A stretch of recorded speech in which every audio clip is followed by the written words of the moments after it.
더 인상된다고 보면 되겠습니다. 이러한 기초연금 인상 소식은 기초연금 수급자 어르신들은 반가워할 소식이지만 정작 기초연금을 받지 못하고 계신 어르신들은 분통 터지는 이야기일 겁니다. 그래서 연금개혁 관련 소식을 기다리고 계실 텐데요. 자, 오늘은 보건복지부의 공고를 받았습니다. 160km 목표로 대구 할수 있었습니까? 같이 보수개혁과 구조개혁의 의미부터 알고 갈 필요가 있습니다. 보수개혁은 문경에서 대구까지. 지급률과 기여율을 일부 조정하는 방식을 말합니다. 구조개혁은 연금 체계의 구조 일단은 계산상이나 능력으로 잠시 후 봐서 왼쪽 자전거 횡단보도 진입입니다. 내년 10월까지 개혁안을 만들겠다고 합니다. 뭔가 이상하지 않습니까? 국민연금은 보험료율과 소득 조치를 통해 계산상으로 봐도 어렵고 내 능력으로 봐도 어려운데 모르죠. 또 목표가 또 달성될 수도 있을지도 모르죠. 그렇게 160km 달릴 수 있으면은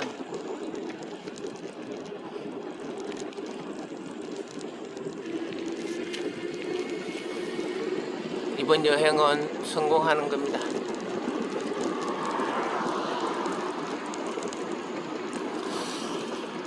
오늘 추석인데 역시 추석답게 날씨가 아침 날씨는 좀 쌀쌀하네요. 잠시 후 오른쪽 길입니다. 문경 요양병원 옷을 하나 입어야 될 것 같기도 하고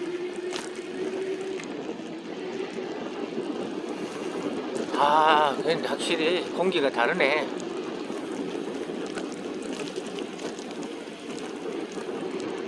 나무 냄새, 풀 냄새.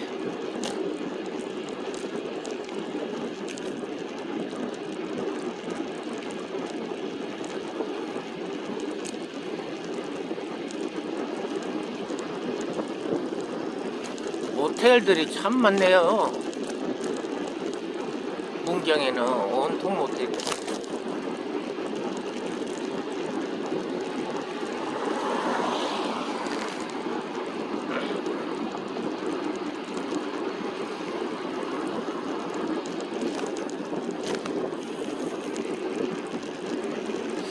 그만큼 문경이 관광지로서 휴양지로서 힐링하기에 좋다는 이야기 아닐까요?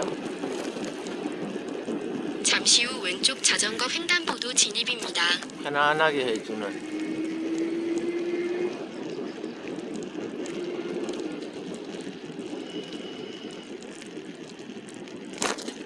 잠시 후 왼쪽 자전거 잠시 후 오른쪽 교량에 진입합니다. 잠시 후 오른쪽 길입니다. 오늘까지는 아마도 자전거 도로가 괜찮을 것 같아요. 괜찮은 게 아니고 좋지. 그리고 내일은 이제 영남 알프스를 넘어가야 되니까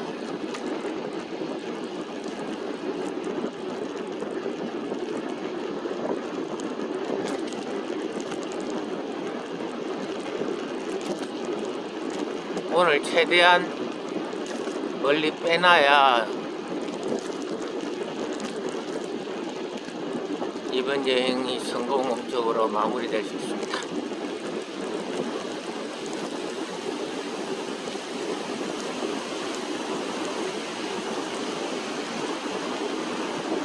추석 아침이니까 아직 차들이 거의 없네요. 오후 되면은 이제 막 친척들 방문하러 다닌다 차들 박짝박짝 할 거예요.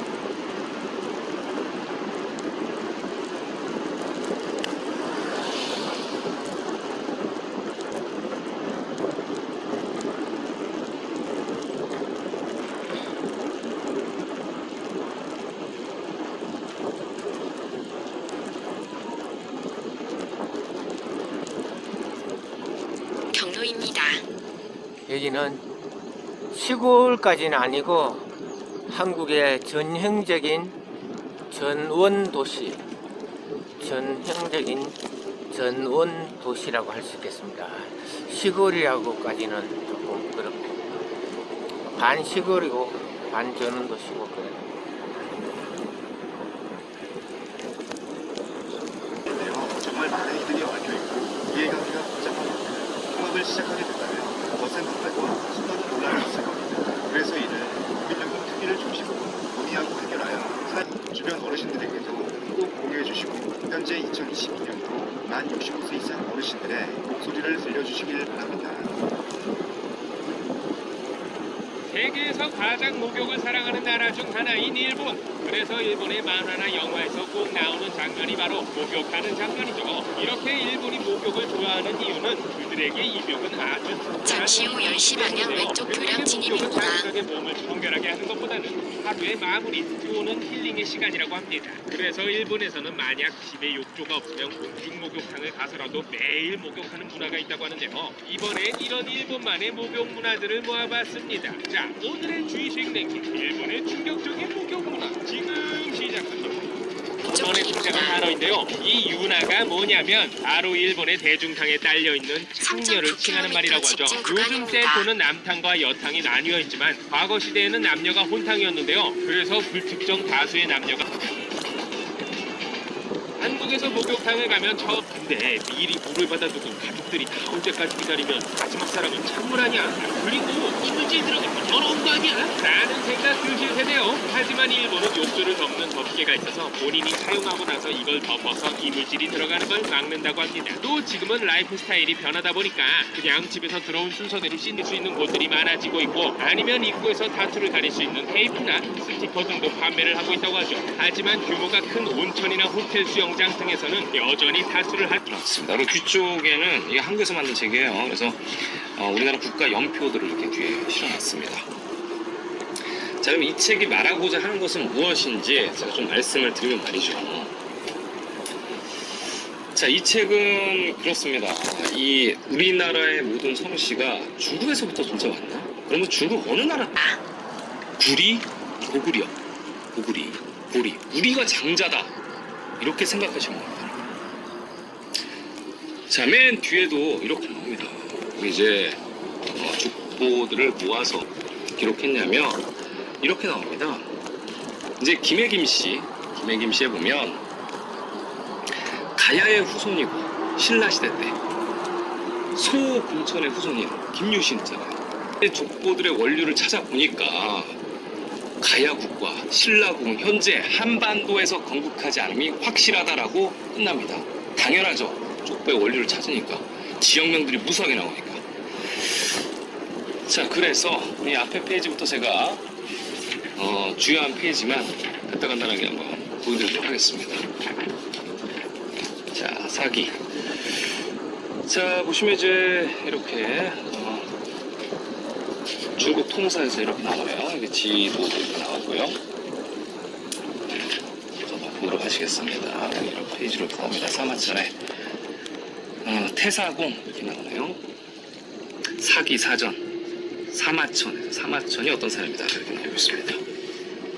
자, 여기 보면 이제 또 이런 내용들도 있죠. 사망에 대한 내용이 나오네요. 3명의 황제. 여기 보면 이제 사망은 이제 복희, 신농, 황제다 이렇게 이해가 된다. 이 기록만 조금씩 다른데 일단 태후, 복희, 염제, 신농, 그다음에 황제, 헌원 이런 식으로 나와 있습니다. 삼황 이렇게 사기사전에 이렇게 나온 걸 볼 수 있어요.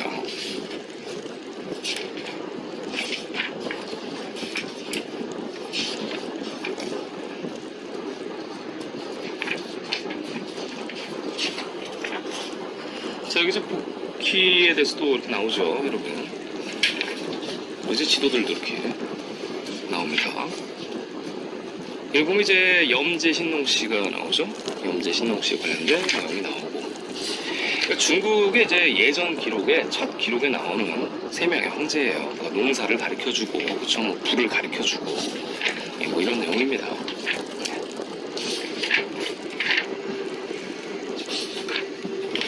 자, 그래서 여러 가지 이제 사서에 대한 내용들을 이렇게 모아놨어요. 자, 모아놨습니다.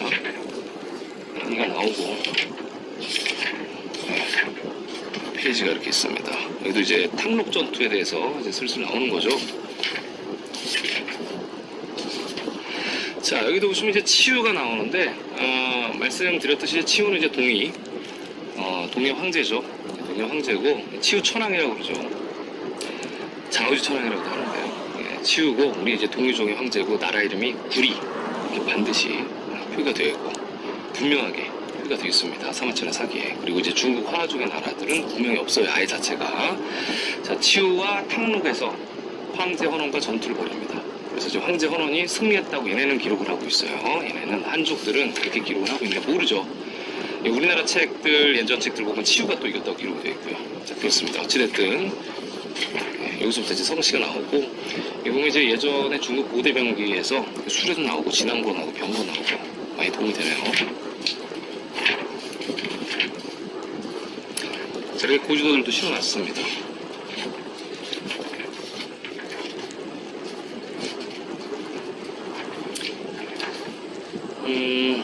자, 여기 이제 또 황제 능이네요. 이 황이 보시면 이제, 누를황이에요. 그죠? 누를황입니다. 황제 헌화 동의를 막 부정하는 사람들도 있고, 아니면 한반도가 동이다. 이렇게 왜곡하는 사람도 있습니다. 동의는 무조건 산동반도예요.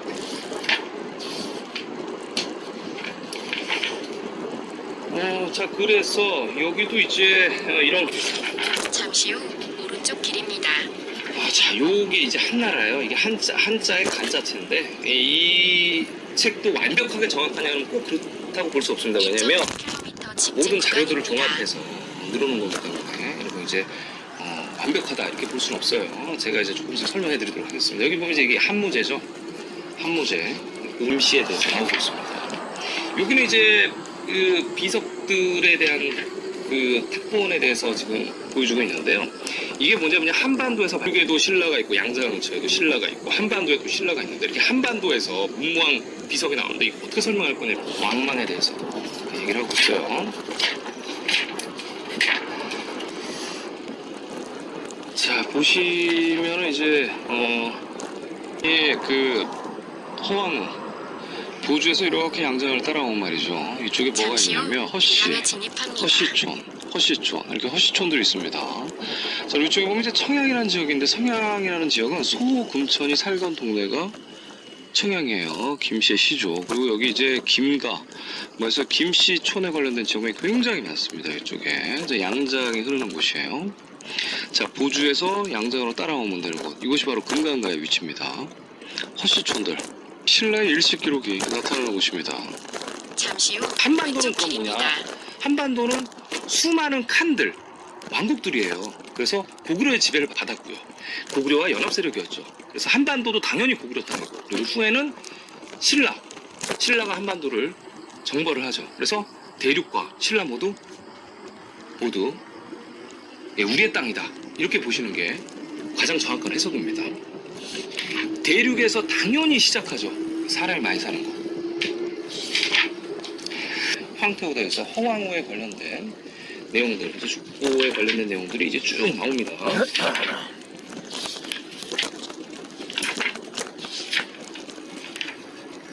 요 근처예요. 그 아래 보시면 여러분 이제 한자는 다르지만 낙양이 있죠. 그 낙양이 낙랑의 음차예요. 보세요. 소호금천이란 말이죠. 이제 소호금천인데 이 소호금천이 어디 살았냐? 그럼 청양에 살았단 말이에요. 여기 청양국이라고 나오죠. 그럼 청양이 어디냐? 청양이 양자강이 거기가 청양이에요. 안위성 거기 어디냐면 신라의 일식 기록이 그 지역 보면 쉽게 나오는 거를 자꾸 반도에서 어디 만주에서 내려왔다고 얘기를 하니까 말이 안 되는 거죠, 그죠? 기본적인 겁니다, 기본적인 거. 여기 이제 손씨도 여기서 나오고, 그죠? 뭐 이렇게 다 나옵니다. 손씨도 있고, 뭐 수씨도 있고.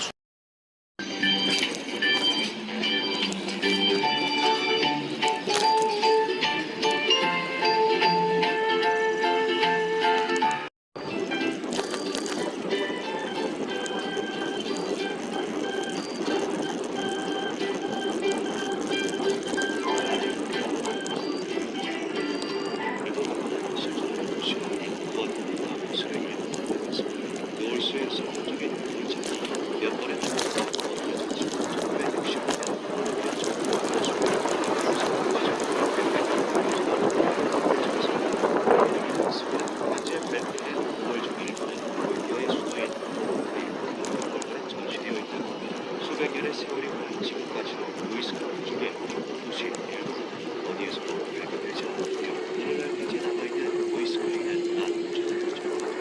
문명들이 줄줄이 발견되기 시작했고 올맥이라고 불리는 고대 문명의 존재가 세상에 드러나게 500m 되었죠. 후 중앙 왼쪽 아메리카의 차입니다. 고대 문명들은 대부분 마야와 아즈텍으로부터 시작한 것으로 알려져 있습니다.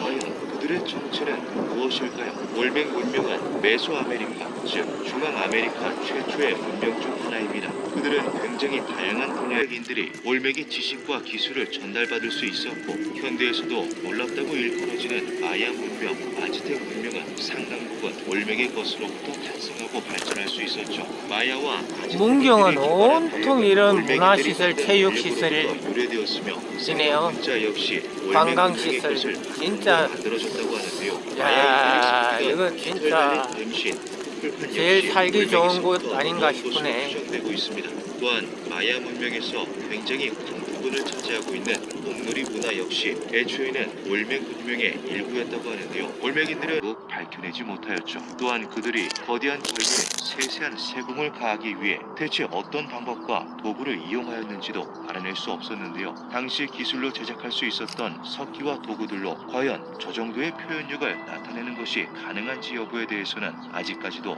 논란이 많다고 합니다. 발견된 석대상들은 하나같이 헬멧처럼 보이는 투구를 쓰고 있는데요. 그들이 왜 투구를 쓴 모습으로 조각되었으며 누굴 대상으로 표현했는지 역시 밝혀지지 않았습니다. 역사가들은 이들이 올맥 문명의 역대 지도자들일 것이라고 어렴풋이 추측만 할 뿐이었죠. 몇몇 학자들은 이것이 올맥인들과 전쟁을 치르고 처형당한 상대 부족장이라는 말을 하기도 했습니다. 올맥인들이 그들의 지도자를 조각한 것이라면 두상뿐만 아니라 몸체 역시 만들었어야 하는 것이 아니냐는 주장이었는데요. 확실히 전신을 조각하는 여타 문명과 비교했을 때 머리만 거대하게 조각하는 것은 올맥 문명이 유일하다고 볼 수 있죠. 학자들은 올맥인들이 실제로 끊임없는 침략을 겪었을 것이라 주장하였습니다. 다른 문명들과 비교도 할 수 없을 정도로 빠르게 성장하였다 보니 그들을 질투하고 장악하려는 세력들이 많았을 거라는 예측이었는데요. 올맥 문명은 수십, 수백만에 달하였던 다른 문명권에 비해 그 인구수가 현저히 작았을 거라고 추측된다고 합니다.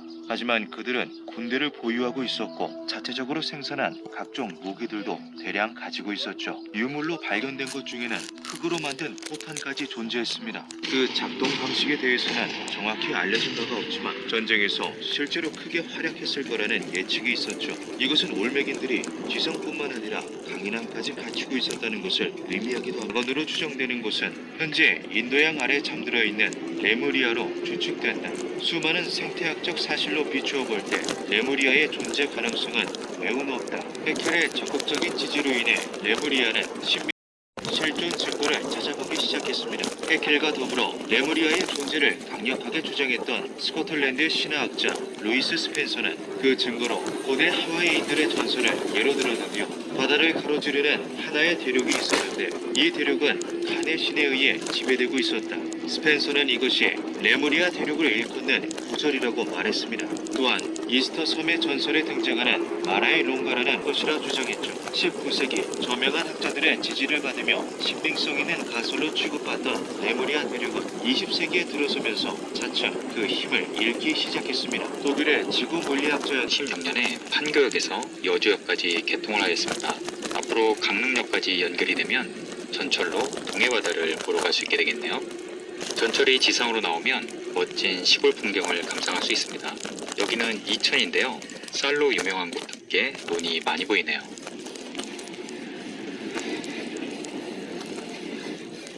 판교에서 1시간도 안 되어서 여주역에 도착하였습니다. 예상보다 훨씬 빠르네요.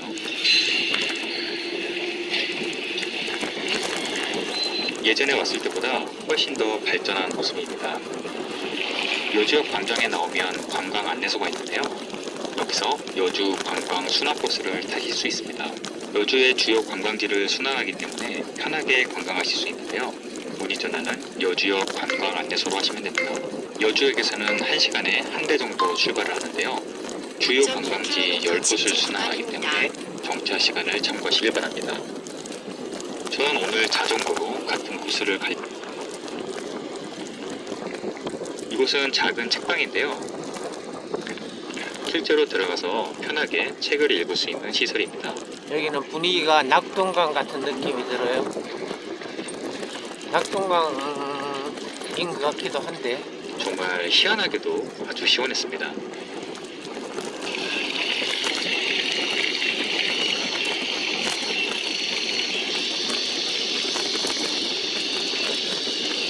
입장료는 무료인데요. 여기 1층은 여기는 쭉 뻗은 직선 도로가 한참 동안 이어지는데요.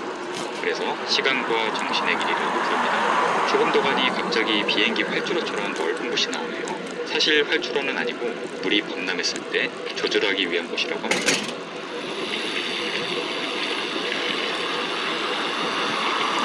그런데 여기서 속도 경쟁을 하는 차와 오토바이들이 바로 이 3.1km 직진 리즈 구간입니다. 트러스 총리가 그 정책을 계속 추진한다 이렇게 보면 될 것 같습니다. 네. 자, 그런데 기사 제목도 그렇고 총체적 난도. 영국이 지금 국내 문제가 심각하지 않습니까? 그렇습니다. 물가가 7월 물가가 10% 상승 이런 기록이 있는데요. 굉장히 심각한 문제죠. 우리가 보통 인플레이션이라고 하는 게 물가 상승인데 이 정도 되면은 국민들의 불만이 대단하고요. 철도와 우편 등 공공부문 연쇄 파업이 벌어지고 있습니다. 다음 달에는 이 러시아의 가스 공급 제한 때문에 에너지 요금을 80%를 올려야 합니다. 연간 한 가구가 지불해야 되는 에너지 비용이 558만 원이라고 합니다. 온천지 굉장히 호박 천문학적인 밑이네. 숫자라고 볼 수 있죠. 마치 1979년에 우리가 대처 총리를 얘기를 많이 하는데 그때 영국병이라고 하던 직전의 영국 상황, 공공부문 파업은 매일 계속되고 그 어떤 재정 지출은 끝없이 이루어지고 복지 비용은 늘어나고 이런 상황과 비슷한 좀 but also dealing with the long-term issues we have on energy supply. 네, 지금 말씀하신 요 들어보면 요 가운데도 감세라는 얘기 텍스 리덕션, 세금 축소. 예, 세금 감소 대책을 곧 내놓을 것이다 이렇게 얘기를 하는 게 나오고 있는데요. 이것이 과연 근데 해결책이 될 것인가 라는 것에 대해서는 또 반론이 많습니다. 아, 여기는 코스모스 들판이네. 예, 알겠습니다. 여기까지 듣도록 하겠습니다. 지금까지 국제부 강성훈 기자와 함께했습니다. 오늘 말씀 고맙습니다. 리즈 트러스 영국 보수당 대표가 세계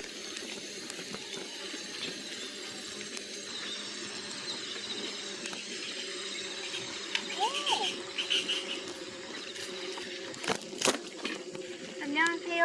음수입니다. 저는 오전에 프리다이빙 끝내고 지금 비양도 캠핑하러 왔습니다. 오늘은 비양도에서 캠핑만 하는 건 아니고 여기 앞에 등대에서 무늬가 낚인대요. 그래서 낚시하러 왔습니다. 일단은 사이트 구축을 먼저 하고 그 다음에 비양도 등대 가서 오징어를 낚아보겠습니다. 여기는 간주, 만주 때 물이 차고 빠지면서 길이 열렸다 빠졌다 하거든요. 아이고 잘 내려오네. 가자.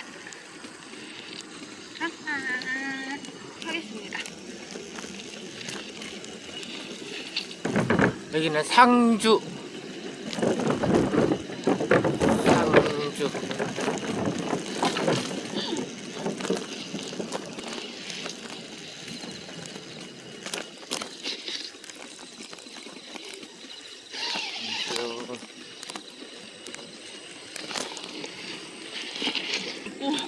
아침에 나가서 짜장면 먹어야지 뭐. 저녁 식사 재료를 구하러 가겠습니다. 가시죠. 잠시 후 12시 방향 직진 경로입니다. 물 찬다. 빨리 가야겠다. 오, 맨발로 들어갈 줄이야. 4.2km 직진 구간입니다. 낙동강. 아쉐. 아니 제주도 와서 의미가 없어졌어.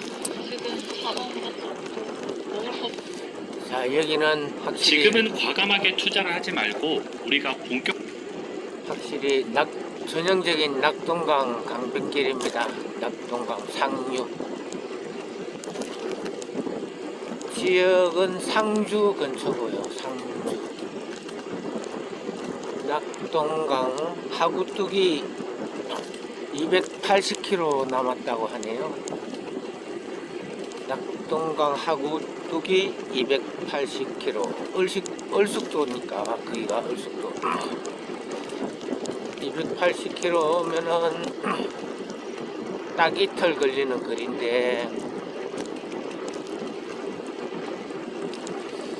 저는 이번에는 얼숙도로가 아니고 양산 평산마을로 갈 거니까 대구에서 나눠져서 영남 알프스 쪽으로 넘어가야 돼요.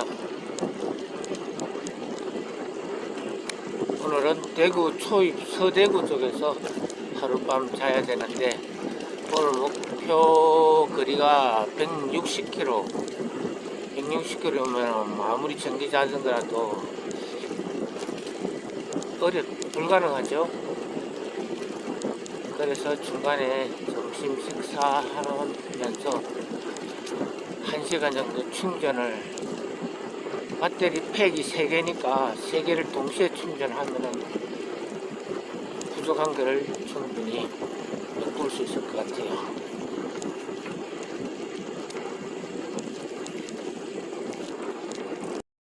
여기는 상주에서 70 넘어가는 깔딱고개인데 진짜 제일 가파른 곳.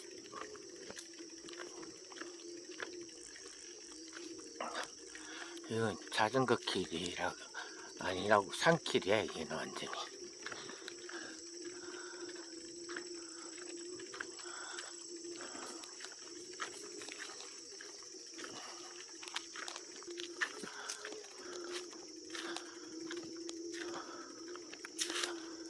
가파르다 가팔라.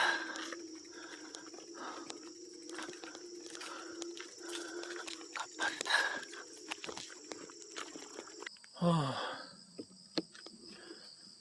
낙담보 자전거 민박. 가파른 경사 다 올라왔습니다. 이제 내리막길로. 내리막길인가 싶은데 다시 또 오르막길이네.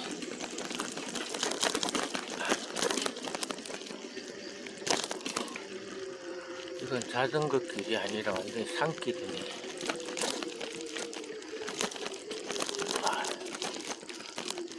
자전거 길이 아니라 완전 산길이다. 다시 내리막길.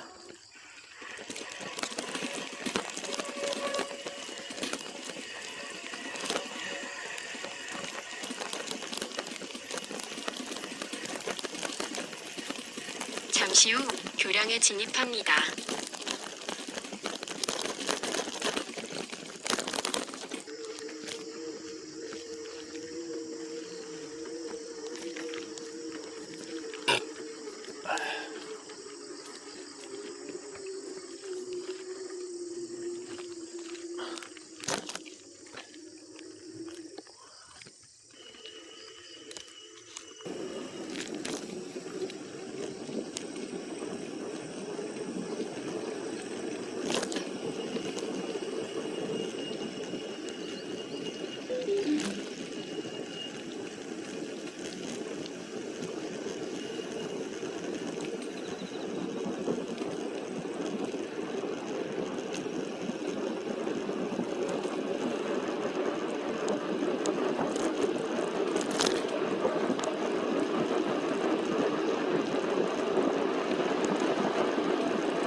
잠시 후 왼쪽 횡단보도 진입입니다.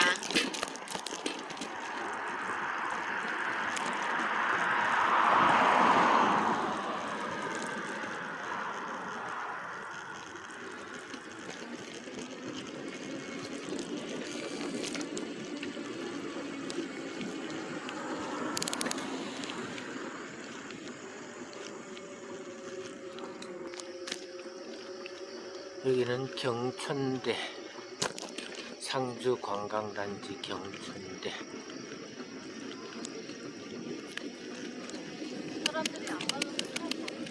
경천대 관광지. 추석 명절날 식당 문 닫은 데가 많은데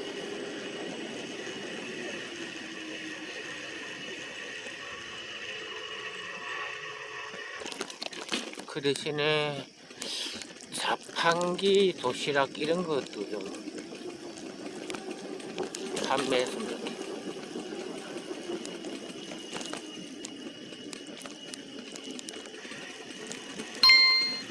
경로를 벗어났습니다.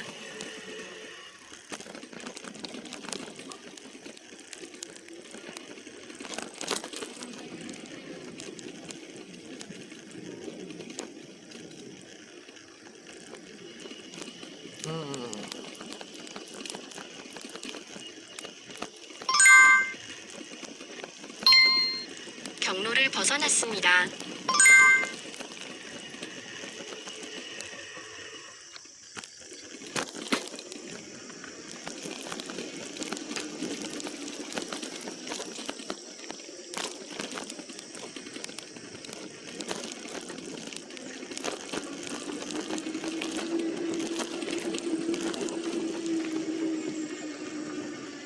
잠시 후 12시 방향 직진 경로입니다.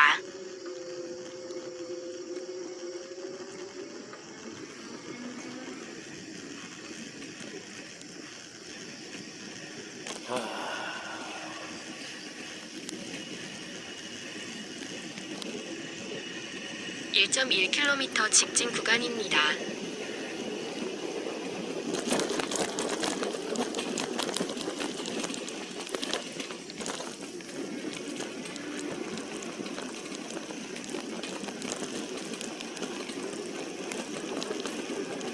낙동강 자전거 길 좋은 줄 알았는데 완전히 산 넘어 산이네.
시골이든 뭐 바다든 산이든 온통 캠핑카네. 캠핑카고 텐트고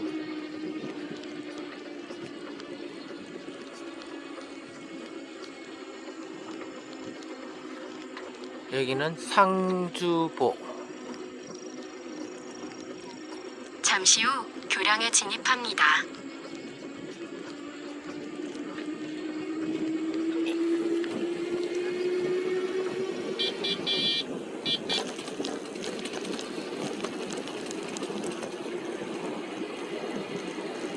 상주보.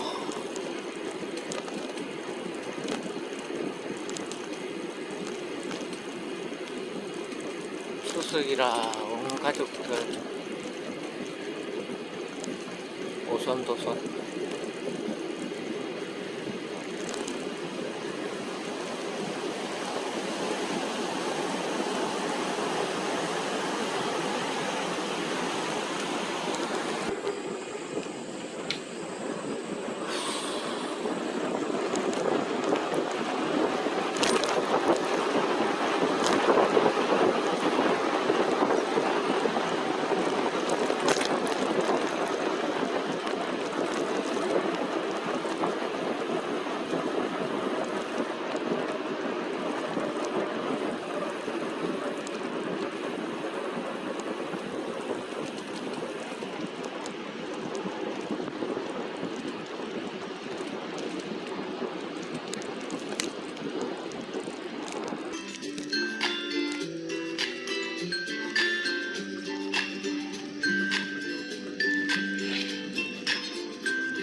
졸음 운전을 하네.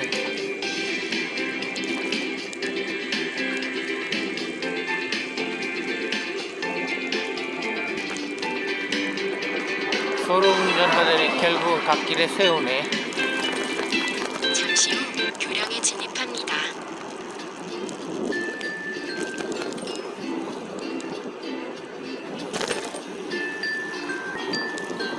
전형적인 낙동강이네. 국내 기준금리가 사상 처음 4차례 연속 오르면서 부동산 시장이 얼어붙을 것이라는 전망이 나옵니다. 낙동강은 삼양진, 밀양 이쪽이 진짜 전형적인 낙동강 모습이죠. 중류. 이게 끝이 아닙니다. 이창용 한국은행 총재는 구미 42km, 상주 19km.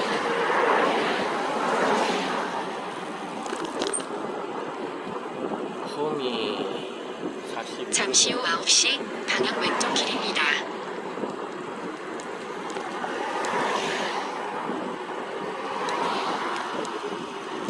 (3.7km) 직진 구간입니다.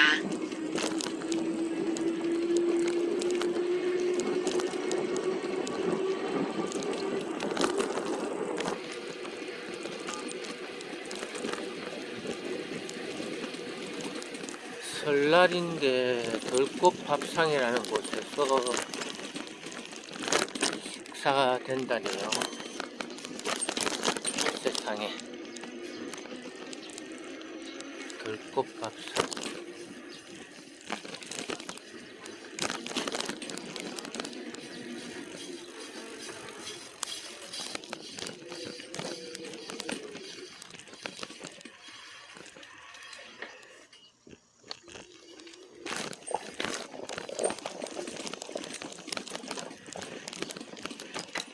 아이고.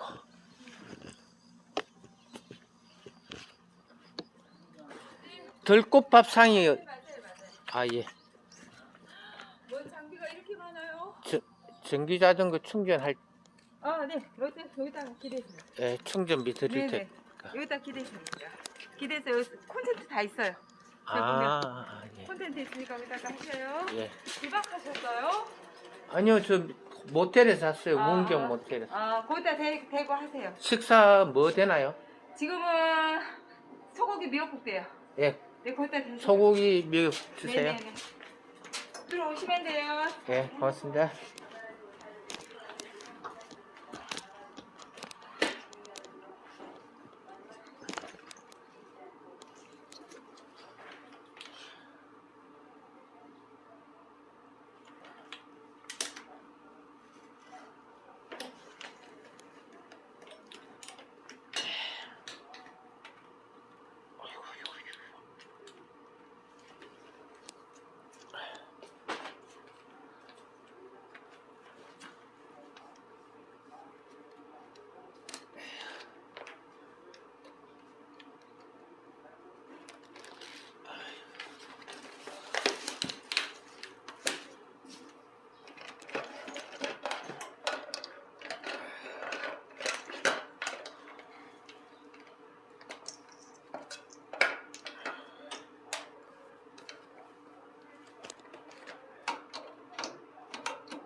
들판에 곡식도 이거 하고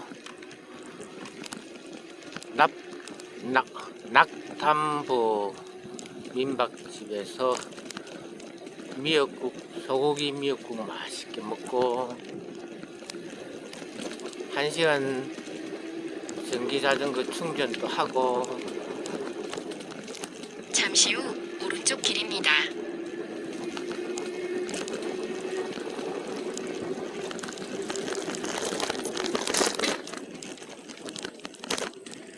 (2.9km) 직진 구간입니다.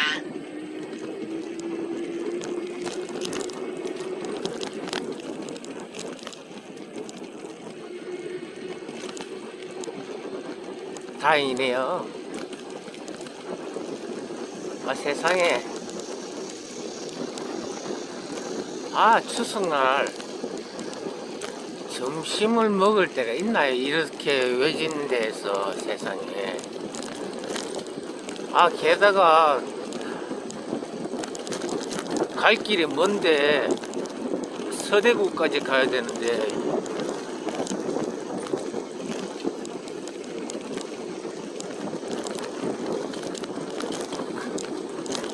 거의 100km 넘는 거리를 갖다가 전기 충전을 해야 되는데 오늘 완전히 땡잡았네.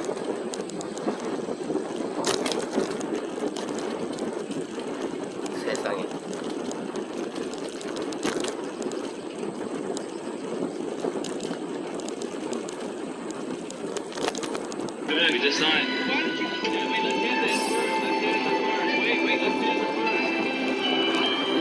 왼쪽이 낙담보.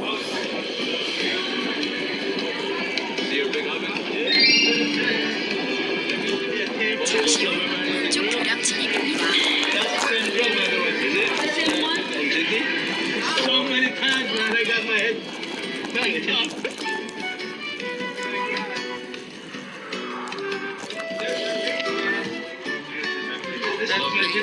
(1km) 직진 구간입니다. 야, 낙담보.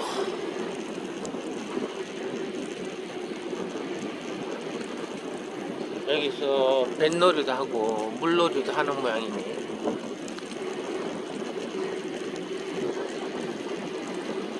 의성군.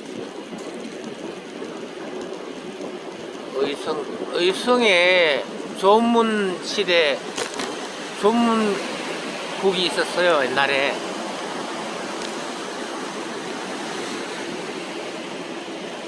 그러니까 조문국으로 말하자면 일본의 최초의 문명이 조문시대거든요. 조문시대. 그 조문국의 본부가 여기 의성에 있었어요. 의성. 여기는 낙담보 사업소. 낙담보. 그 조문국은 이제 고구려에 이제 조공을 하고 있던지 아니면 고구려의 위성국가 좀 500m 되겠죠. 후 오른쪽 길입니다. 한반도는 다 고구려 영향권에 있었으니까. 그런데 고구려하고 백제 신라 그 삼국 시대 때 말기에 엄청나게 삼국 사기에도 기록되어 있듯이 뭐 연이어 계속 천재지변이 일어나고 해수면이 막 엄청나게 높아졌던가 봐요. 그리고 막 바닷물 소리가 막 번개처럼 콱 들려오고,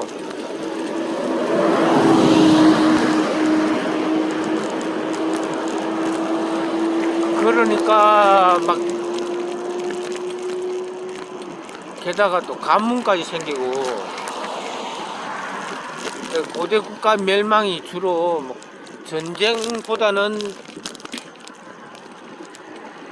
그러한 감당 못할 천재지변에 의해서 멸망하는 경우가 많은가 봐요. 근데 이제 후세 사람들은 이제 그냥 그런 걸 그저먹기로 이제 땅을 얻고 나서 자기들이 뭐 전쟁으로 잠시 후 오른쪽 이겨가지고 길입니다. 그 땅을 접수했다는 식으로 이야기 기록하고 있지만, 그렇게 해서 이제 비교적 이제 문무왕 신라 전성기 때 고구려를 완전히 이제 멸망시키고, 6.3km 직진 구간입니다. 당나라하고 7년간 또 전쟁을 해가지고 당나라를 다시 전부 다 낙양 쪽으로, 사천성 쪽으로 산골짜기를 다 쫓아버렸어요. 낙양까지 문무왕 전적비가 있다면은 거의 당나라는 뭐 거의 신라에 완전히 개박살 났다고 봐야죠. 신라가 이제 고구려 멸망이 여기 한반도까지 다 접수를 하는 거죠. 조문국은 그때 일본 땅으로 다 넘어간 것 같아요.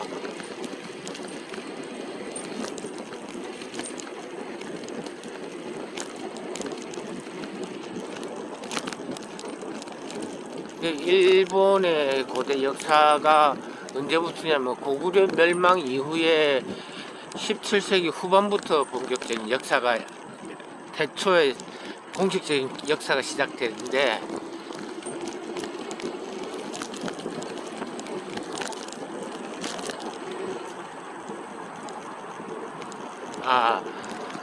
이제 경상도 지방은 이제 신라가 먼저 고구려가 있었을 때 신라가 먼저 경상도 지방을 접수를 했어요. 그때는 이제 고구려가 좀 내분이 좀 있고 이랬을 때인데, 근데 이제 삼국 통일 이후에도 워낙 천재지변이 심하고 왕궁까지 막 바닷물이 들어오고 이러니까, 일단은 이 경주 동해 그 한반도로 신라가 피신을 해 있었는데, 그 틈에 이제 여기 살기가 좋으니까 이쪽으로 이제 그쪽에 그 중국의 동쪽 지방 그쪽은 본래는 비옥하지만 그 이제 뭐 해수면 상승, 천재지변, 지진 막 이래 되니까 거기가 무주공산이 됐던 거예요.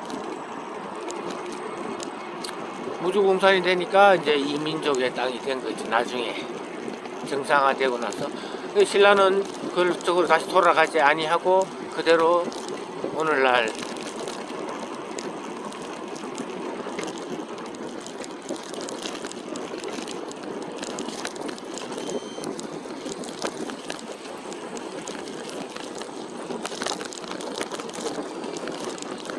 경주 지역에서 이제 터전을 잡았는데, 그래도 이제 남은 백성들은 안 오잖아요. 그냥 그 권력자들 집안들만 오지. 남은 백성들과 이제 중간 세력들, 뭐 그런 또 떠나지 않은 귀족들, 이런 사람들이 이제 부상국 전쟁을 한 거예요. 여전히 우리 민족의 무대는 이제 다 고려의 무대도 다 거기 북경, 산동 안후이, 양자강 이쪽이죠. 그리고 화하족의 무대는 저쪽 사천성, 낙양, 장안 저쪽 산 북쪽에 거친 땅 쪽에 거기서 나오지는 못하죠.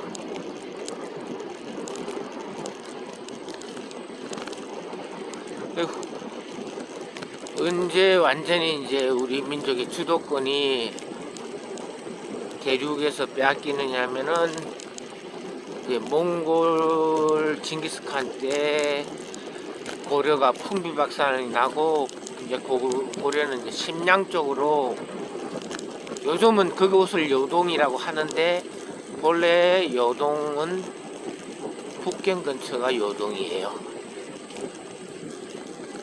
심양 쪽으로 와서 이제 몽골 쿠빌라이 칸이 심양 왕으로 충해 왕을 명하고 이제 만주 지역을 다스리게 했어요. 역사는 그렇게 기록되어 있지만 실제로는 여전히 고려의 무대는 만주 지방, 요동 지방이었죠. 요즘 오늘날 말하는 요동, 그리고 한반도. 그런데 이제 언제 완전히 우리 민족이 한반도로 넘어왔냐면은 이성계가 위화도가 압록강이 아니에요. 본래 압록강은 저 심양 근처, 그 심양에서 압록강 넘어가면 북경인 거죠.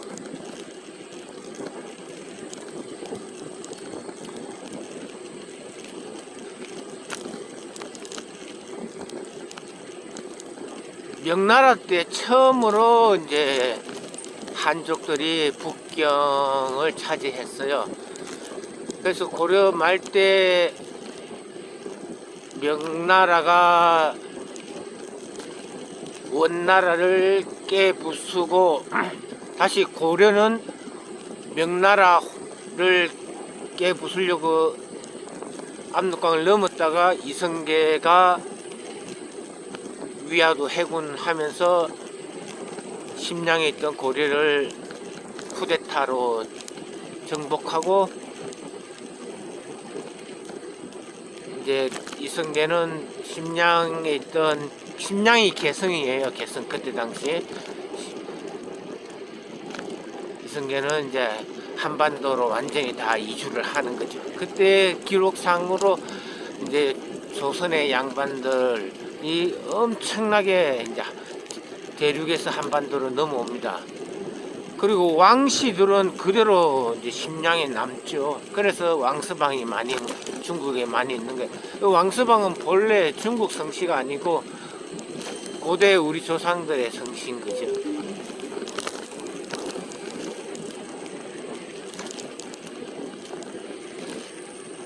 그렇게 보면은 뭐 넓게 보면은 지금 요즘 말하는 중국의 조상은 어떻게 보면은 그 옛날 그 한나라 조조 유방 삼국지 촉한이 살던 그 사천성 그 골짜기에 있던 그 사람들을 자기들은 이제 본래 자기 정통 조상이라고 섬기고 있지만 실제로는 그 뭐 얼마 되지도 않는데 실제로는 다 고려의 후손인 것 같아요. 그게 더 많아. 한족화 됐죠. 명나라 때 많은 이제 민족들이 한족화 됐지만 그 뿌리는 동이족이 더 많은 거죠. 그럼 이제 공동 조상으로 만주족이나 여진족이나 우리 조선이나 고려나 그 지금의 중원 대륙 다 동이족이 거의 가장 많다고 봐야 되는데 공동 조상이고 공동 역사예요. 그렇게 되면은.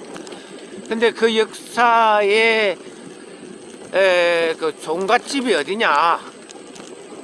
그렇게 따지면은 이제 그 종갓집은 비록 우리 대한민국이 한반도로 다 이주해 왔지만은 그래도 이름이 코리아잖아요. 코리아. 코리아가 고려거든요. 가오리, 코리, 고구리. 이 고려는 본래 려라고 안 했어요. 리라고 하는데 고리, 가오리, 고리, 구리. 리라고 읽어야 되는데 일본 조선시대 때 그걸 려로 바꾸는 바람에 지금 이제 역사에 많은 이제 혼선이 생긴 거죠. 고리라고 해야 되는 것 같다가 일본에서는 또 자기들은 또 고리라고 해요. 고쿠리, 고래를 고쿠리라고 해. 고리라 하고 세계에서는 다 고리 코리아라고 하는데 우리만 고래라고 해가지고 역사가 지금 좀 혼선이 생긴 거지.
문제는 이 모든 기억이 민정 씨에게 없다는 것입니다.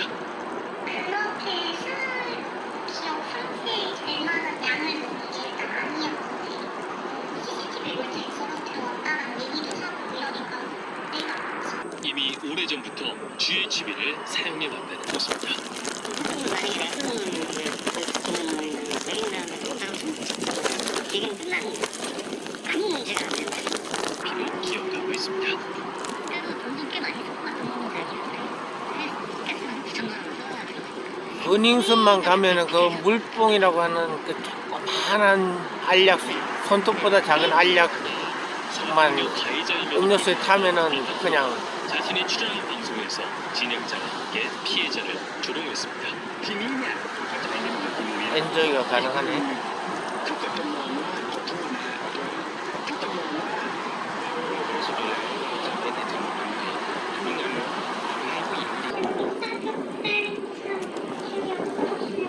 어느 순간 정신을 잃었다는 지연 씨. 그날 밤 남자친구가 그녀의 몸을 몰래 촬영했다는 것입니다.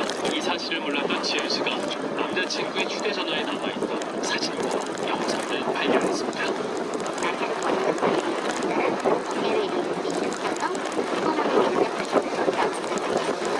잠시 후 교량에 진입합니다. 명확하게 판단한 정보가 눈동자보다 7.5km 직진 구간입니다. 약간 최면 걸린 사람처럼 어떤 걸 시켰을 때 그냥 시킨 행동에 무조건 좀 공평하는 거예요. 경찰 조사 당시 백 씨는 피해자에게 약물을 먹인 적이 없고 동영상은 피해자가 원해서 촬영했다고 주장했습니다.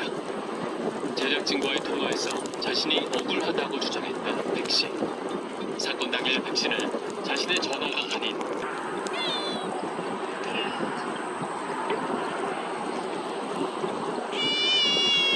아직 70몇 킬로 남았어요.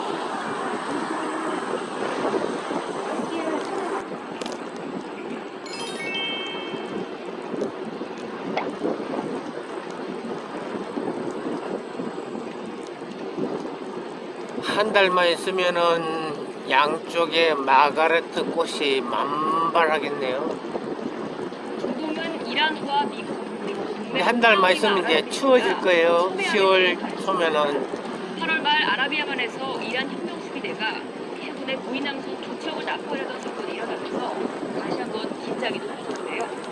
당시 이란이 납포로는 세일 드론이 상상하는 해양조사용 고위남성 가운데 가장 작은 것으로 길이 7m, 선체부터 마스트 위까지 5m이며 평균 속도 3노트로 12개월 이상 잠시 후 오른쪽 길입니다. 세상의 바람과 태양광을 이용해 움직이며 바다의 날씨, 바다의 영도, 해류 방향 등을 조사하기 위한 목적으로 사용됩니다. 미 해군은 이 배가 2.1km 직진 구간입니다. 데이터 수집을 위한 센서, 레이더, 그리고 카메라 등을 갖추고 있으며 상업적으로 이용 가능하고 민감한 정보나 기밀 정보를 저장하지 않는다고 밝혔습니다. 이번 사건에 휘말린 무인함선은 기선학살에 사용되는 함선은 아니지만 미 해군은 전투 목적으로 무인함선을 사용하기 위해 노력하고 있습니다. 이유는 중국 해군의 공격적인 대처 때문입니다. 내 아들만 챙기는 거예요. 또 반대로 딸이 그렇게 많이 돈 받아가가지고 사업부가 날렸는데 계속 딸만 생각하는 집도 있고 그런 거지. 물론 비율을 따지면은 여전히 전통적으로 아들 챙기는 집이 훨씬 많겠죠.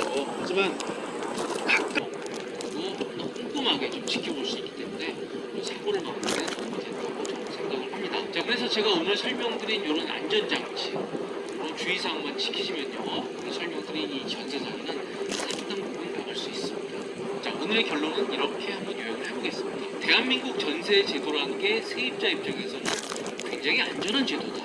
하지만 이거 정에서 꼭 지켜야 될 부분도 적지 않다. 특히 집값에 비해서 전세 보증금이 과다하다. 이 깡통 주택의 경우는 절대로 전세 들어가면 안 된다. 그리고 과거에 이 문제가 몇 차례 논란이 된 적이 있었는데요. 사례를 한번 각색해서 설명을 한번 드려보겠습니다. A씨는 매도자고 B씨는 매수자입니다. 그래서 이 두 사람은 15억 원의 아파트를 사고 팔기로 계약을 했습니다. 그런데 이 집에는 이 매도자가 그 집에 전세를 들어와서 살기로 했습니다. 뭐 이런 경우 많죠. 아파트를 사고 팔면서 집주인이 그 집에 전세 사기로 할 경우는 굉장히 흔한 경우입니다. 그래서 15억 아파트인데 이 A씨가 9억 원의 전세를 살기로 했습니다. 따라서 잔금일에 차액을 6억 원만 지급을 했습니다. A씨는 이 잔금을 하고 나서 집주인에서 세입자로 바뀌게 된 거죠. 그리고 당연히 A씨는 이 세입자가 된 잔금일 당일에 그 집에 대해서 전입신고를 하고요. 확정일자를 받았습니다.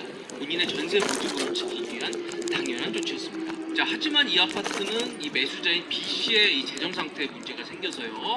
이 축구에 이 집이 경매로 넘어갔는데 결국 이 A씨는 본인의 전세 보증금의 일부를 날리는 그런 일이 벌어지게 됐습니다. 이 전세 계약은 겉보기에는 아무 문제가 없었습니다. 우선 15억이나 되는 아파트에 대출이 없었고요. 그리고 전세 보증금이 6억밖에 안 되기 때문에 차익이 넉넉했습니다. 이를 바꿔보겠습니다. 자, 일단 이수진 기자 얘기를 듣고 보니까 증여는 해주겠다. 그런데 공동명의는 이건 절대 안 된다. 자, 그렇다면 일단 시부모님과 이 며느리 사이에 평소에 약간 좀 갈등이 있었구만요. 표면적으로는 부부 갈등이 없었는데 한 가지 마음에 걸리는 건 좀 있었다고 합니다. 신혼 초 부부가 크게 다툰 일이 있었는데 여기는 구미. 그때 아내가 만약 이혼을 하면 신혼집을 위자료로 달라고 했었고 이 사실을 김 씨 부모님도 알고 있었다는 겁니다. 그러나 아이가 태어나면서 부부 사이가 회복이 됐고 이후에는 큰 문제가 없었는데 최근 증여 얘기가 나오면서 분위기가 좀 바뀌었다고 합니다. 공동 명의를 두고 다투게 된 김 씨 부부의 고민을 방향 자전거 횡단보도 진입입니다.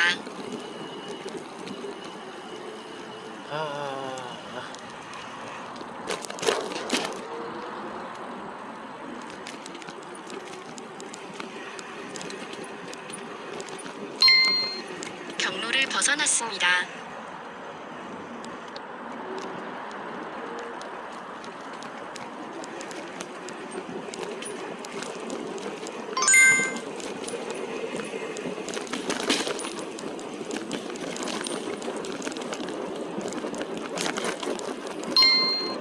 경로를 벗어났습니다.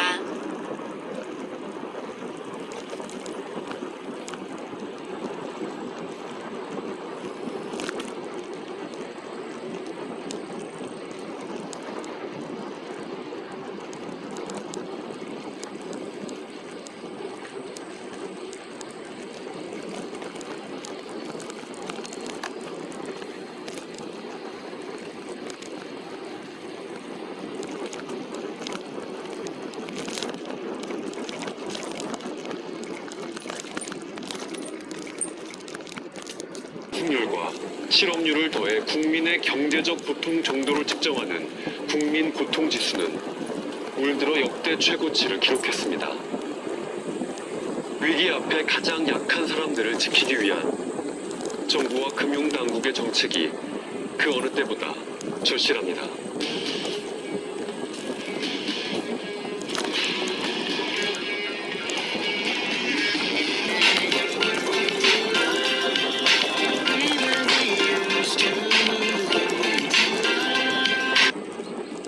얼마 전 강원도 최전방 육군 사단 신병 훈련소를 수료한 A 등병.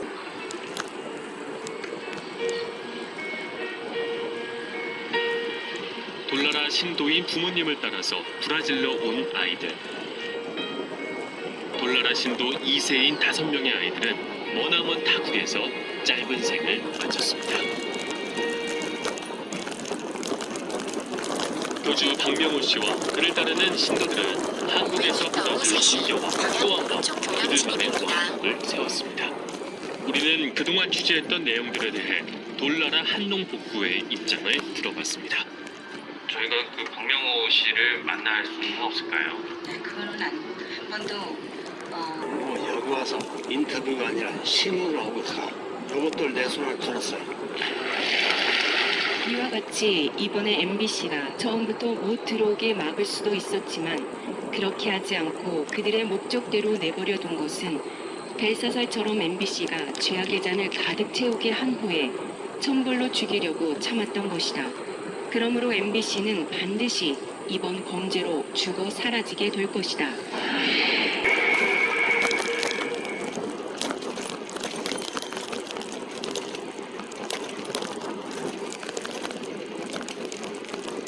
주말 저녁 부산의 한 도시철도 지하 승강장.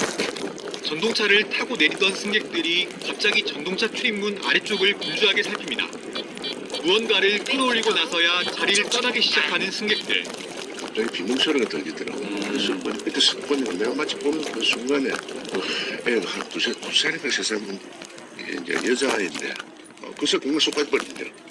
1호선 서면역에서 전동차와 승강장 사이 빈 공간으로 여자아이가 떨어진 건 지난 27일 저녁 7시 반쯤입니다. 주변 승객들이 아이를 금방 끌어올려 큰 사고로 이어지지는 않았습니다. 보시는 것처럼 승강장과 전동차 사이 간격이 넓은 곳은 최대 20cm 정도라서 성인도 충분히 발이 빠질 수 있습니다. 앞서 지난 3월에도 연산역 여기는 칠곡 잠시 후 12시 방향 교량 진입입니다. 칠곡군 칠곡보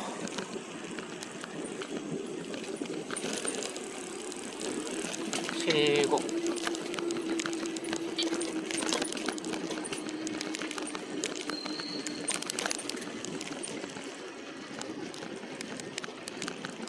오른쪽에 칠곡보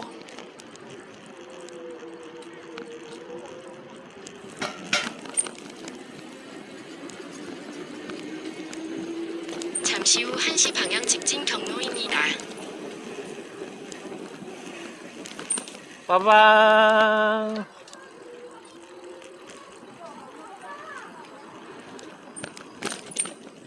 4.5km 직진 구간입니다. 칠곡보 시골에서는 이런 보구를 중심으로 하나의 유원지가 형성되네요. 아무것도 없으니까 아무것도 없는 곳에 이런 게 형성되고 뭐 상권이 조금 만들어지면은 여기가 유원지가 되는 거지.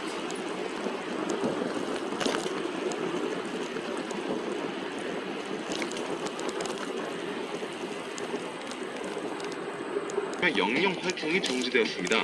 그리고 아베 치유 씨는 원래 아내와 아주 잘 지내고 있다고 하고 혁학보도 2018년 연극 연출가와 혼전 임신해서 재혼했다고 합니다. 뭐 그렇게 원하던 아이를 낳고 잘 지내고 있다고 하네요.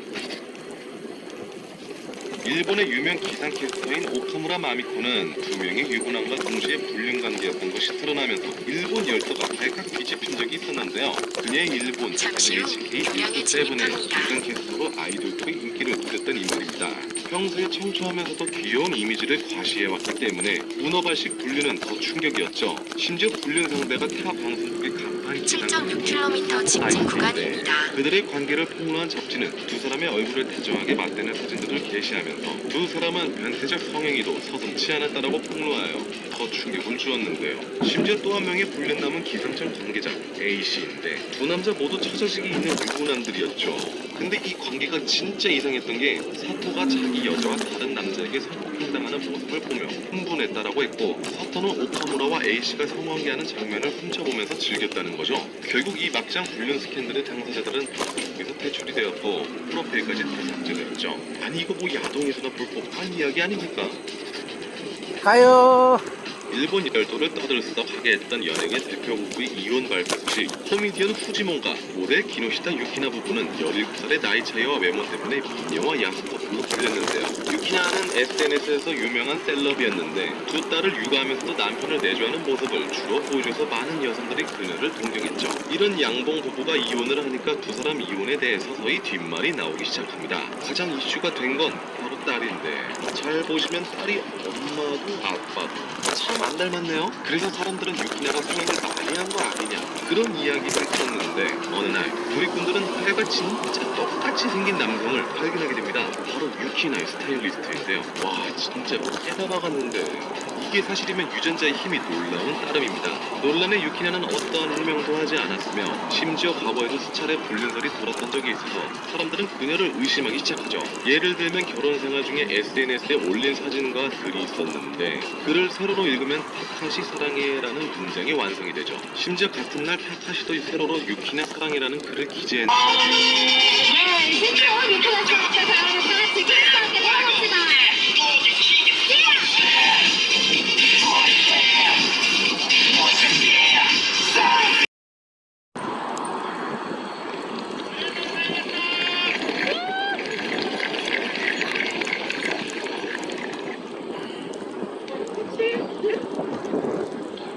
한국 전통극장 판넬 앞에서 사진을 찍을 수 있는 마사지 복도까지 그야말로 한국 찜질방 문화의 정수를 느낄 수 있는 곳이었는데 이곳에서 그녀는 제일 먼저 필수 복장인 양머리를 만들고서 찜질방 곳곳을 누비며 한국의 찜질방 문화를 오롯이 즐겼죠.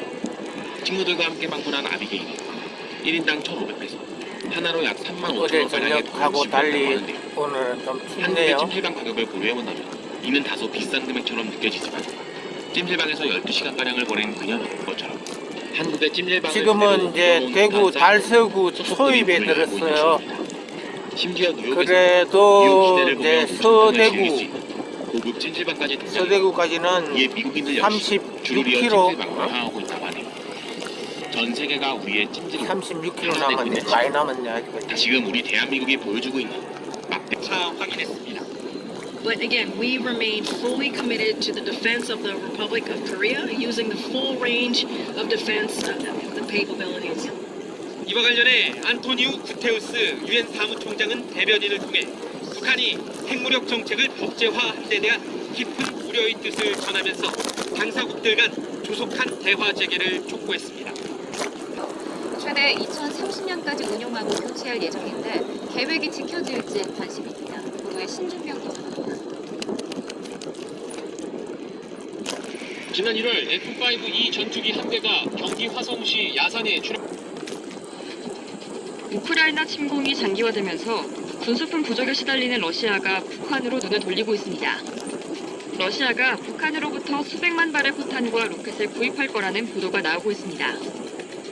5일 뉴욕타임스에 따르면 미 정보부 관계자들은 러시아가 글로벌 제재로 인해 공급망에 심각한 제한을 겪자 북한에까지 손을 내밀게 됐다고 전했습니다. 이 같은 내용은 러시아가 이란산 드론을 구매했다는 소식이 전해진 지 며칠 후 나왔는데요. 해당 드론들 중 일부가 기계적인 결함이 있었다면서 달성군 하빈면 신문 이야기 백브리핑 시작합니다. 첫째 브리핑 한 글자라지만입니다. 영국 여왕의 서거 소식에 윤석열 대통령도 이렇게 애도를 표했습니다.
전형적인 대구 모습입니다. 대구의 강변.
대구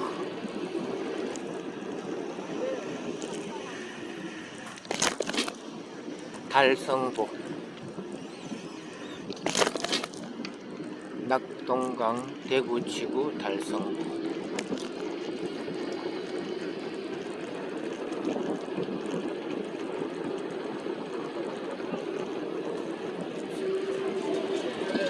이제 낙동강 따라 계속 을숙도까지 가려면 오른쪽으로 가야 되는데 저는 이제 양산 쪽으로 가야 되기 때문에 동쪽으로 방향을 틀었어요.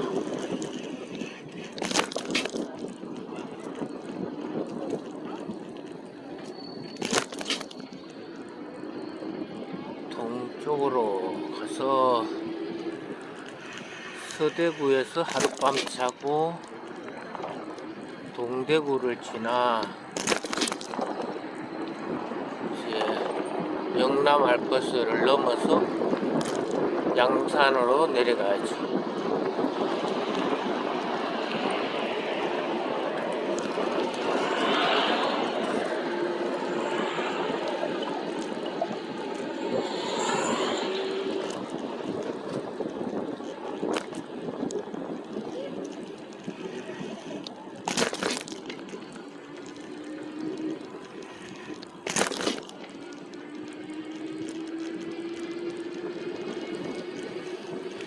대구 시민들이 평화롭게 연휴를 즐기고 있네요.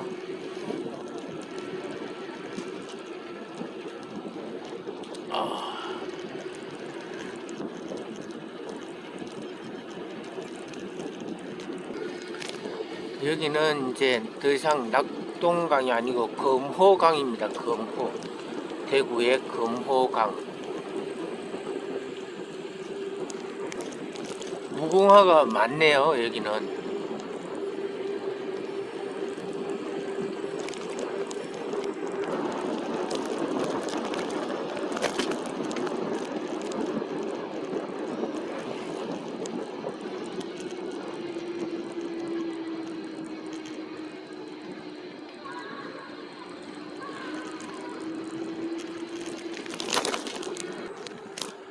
아이고, 아줌마가 그렇게 지나간다고 고함을 질러도 전화만 하고 그냥 지나가네. 술 취한 것 같아. 남자나 여자나 술 취하면은 좀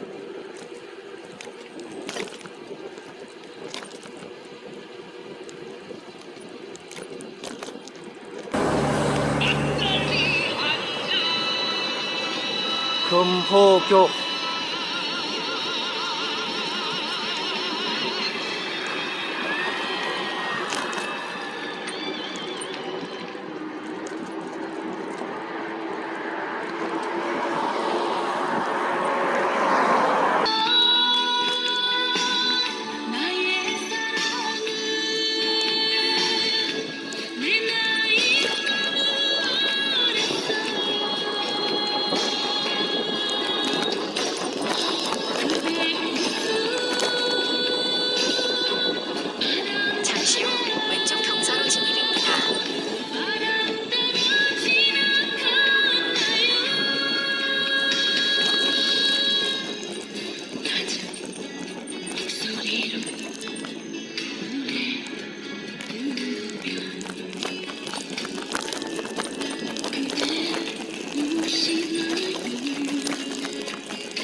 (8.8km) 직진 구간입니다.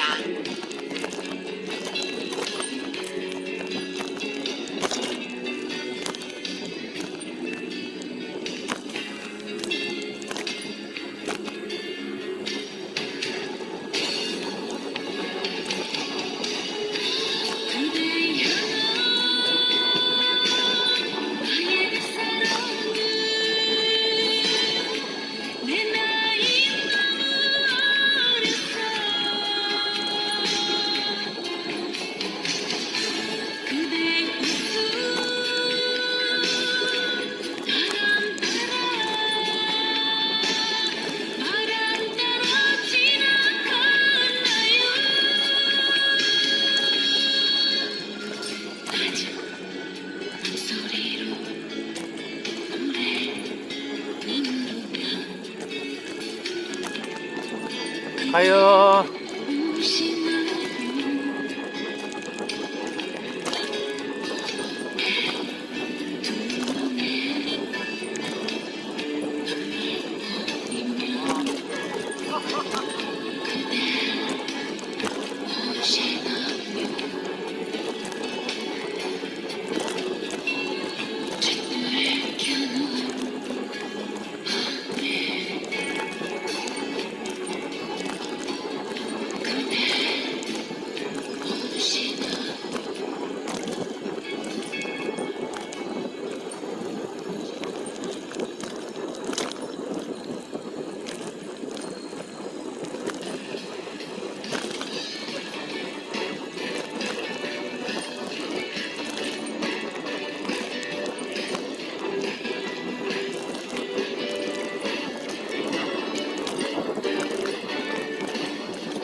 자, 이제 3.5km 남았는데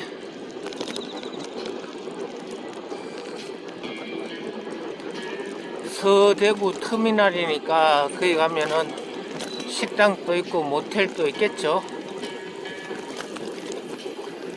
지금은 아직까지 허허벌판인데 3km 후에 서대구 터미널 도착하면은 식당도 있고 모텔도 있겠죠.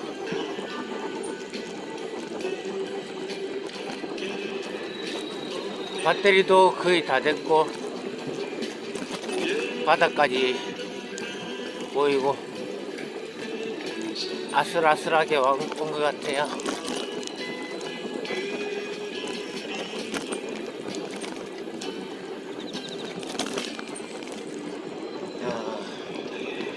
날씨가 어두워졌습니다.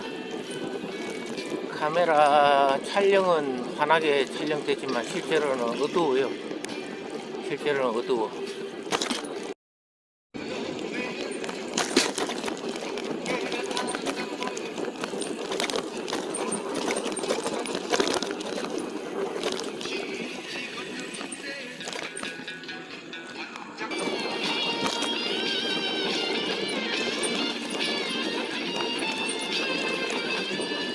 가로등도 없고 점점 어두워지는데 어두워지면은 자전거 타기 어려울 것 같아요.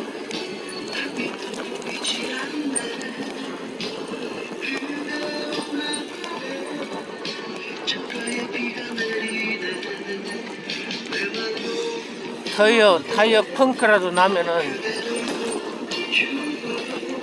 어두워서 깨우기 어렵죠.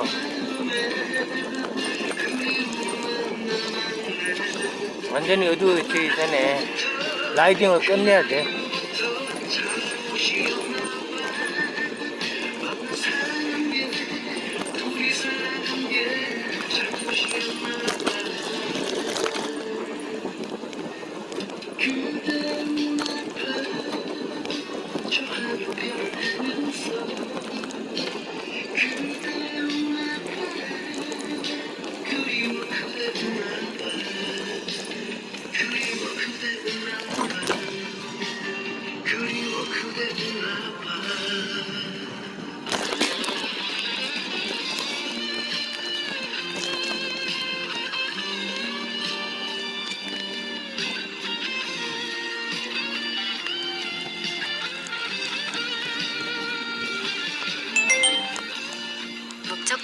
50% 남았어요. 현재 평균 속도는 시속 22.3km이며 남은 거리는 6.7km, 약 31분 소요 예정입니다.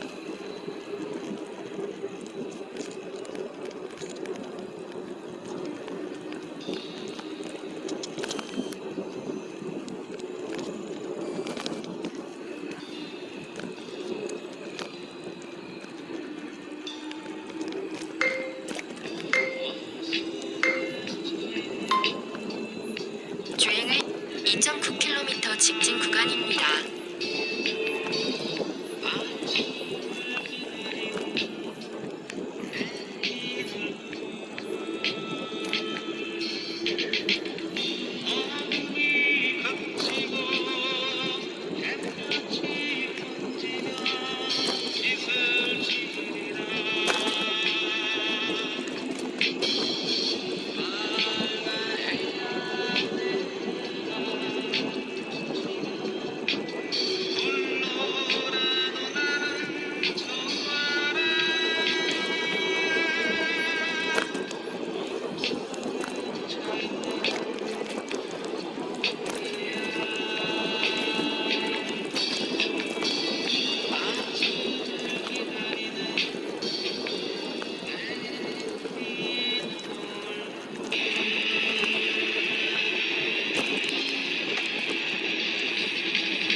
Thank you.